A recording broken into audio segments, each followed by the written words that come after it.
Welcome to another lecture with Professor Dennis.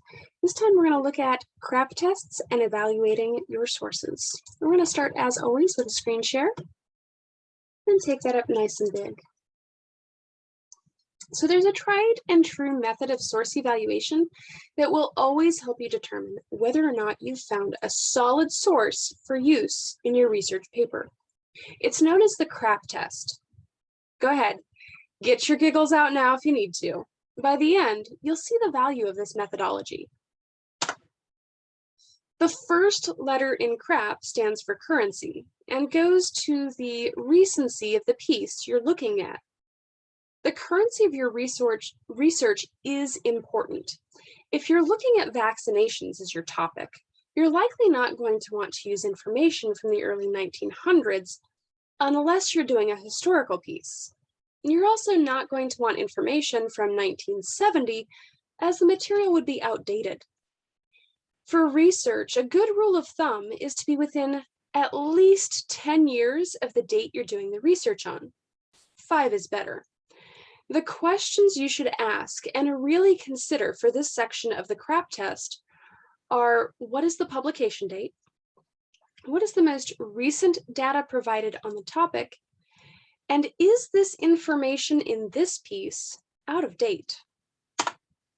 The next section of the CRAAP test asks you to examine the relevance of your article. While the article might look good on the surface, does it really hold information that is directly related to your thesis statement or counterpoints? If it does not directly relate to your thesis statement or your counterpoints, the article may not be as relevant as you originally thought. You will also want to ask yourself who the intended audience is for this article. Does this imply a form of bias? Oftentimes, articles that are not strictly informational, and even some informational, are written with a form of bias. What is bias? Bias takes place when the information presented leaves out important details. Sometimes this omission is on purpose and meant to skew the data. Sometimes this omission is because the author did not do thorough enough research and didn't know about the information that's being omitted. The first A in CRAAP test is for authority. This segment is asking about the credentials of the author. What makes this author or publisher such an expert on the topic? Can anyone write about this topic? Let me put it to you this way. I've been teaching English since 2013. I hold 2 advanced English degrees, and I've constructed numerous lectures, presentations, and articles on teaching English that have been presented to my peers. With all of these credentials, does that mean that I'm the right individual to write an article on psychological traumas suffered during a narcissistic abusive relationship? Well, why not? I can obviously write. Why would my article not be considered as good as someone who has a doctorate degree in psychology? I have advanced credentials, but they're not the right credentials. Another question you should ask yourself is about the author's affiliations. Do any of the groups the author belongs to imply a certain level of bias? If you're looking for information on racism and you find a source that you think is okay to use, but it turns out that the author of the piece is affiliated with the Nazi Party, is this still a good source?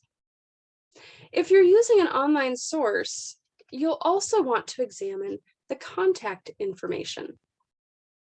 Is there any listing or way to contact the author and/or publisher of the piece?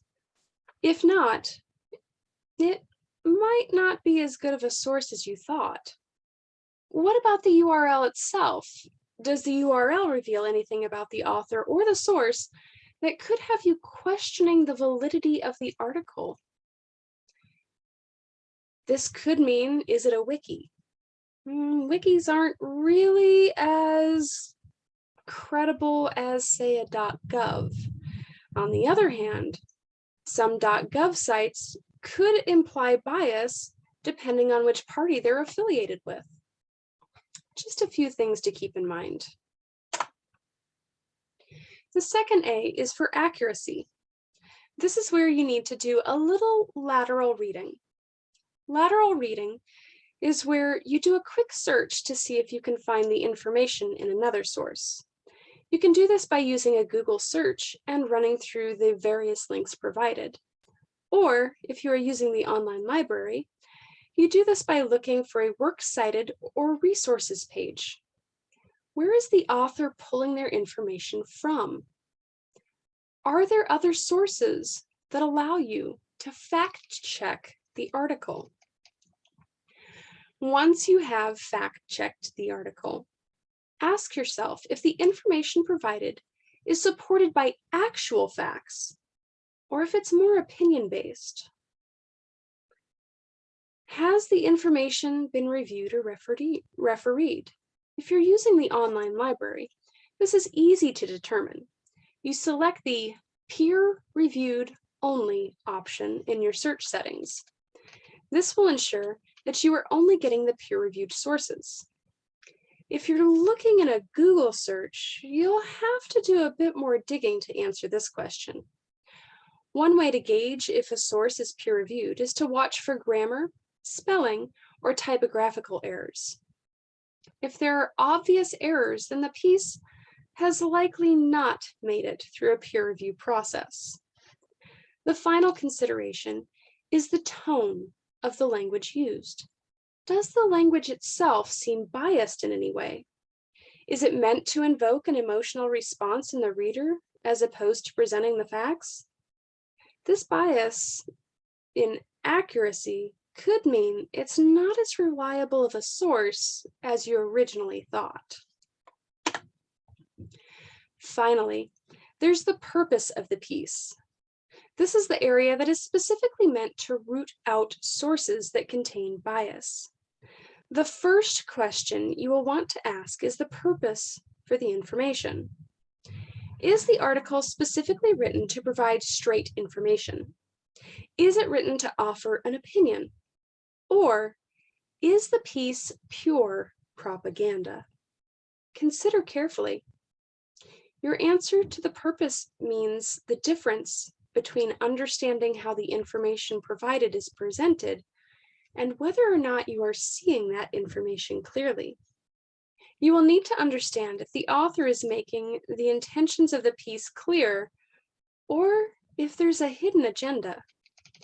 Does the information appear objective and impartial?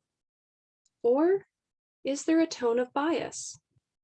Finally, are there any political, ideological, religious, institutional, or personal bias present?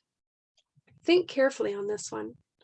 Again, it could be hidden and something you have to really watch for.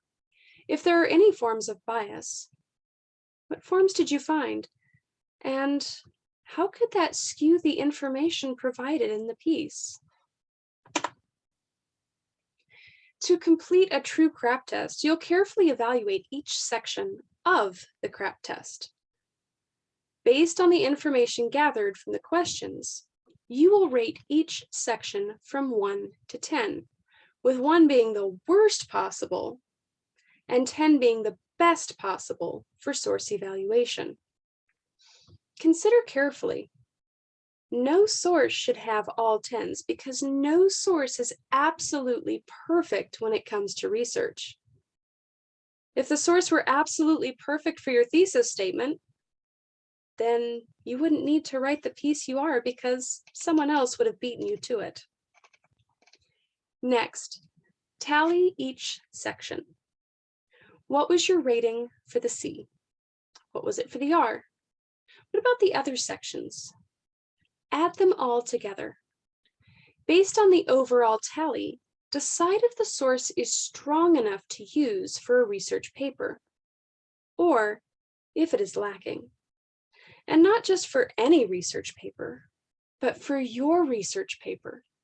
Does the source really apply to your thesis? If the article is lacking, why is it not strong enough for your paper? What more would this source need to be a strong source? The answer to these two questions is what will help you in further research and either finding better sources or finding more sources that will fill in the holes that this one had. I hope you found this helpful. If you have any questions, comments, or concerns, please do not hesitate to reach out. There are CRAAP tests available for you so that you can use them at your leisure, or if it's being assigned as an assignment, there is a template available and you can use that for the assignment, which is preferred. All right.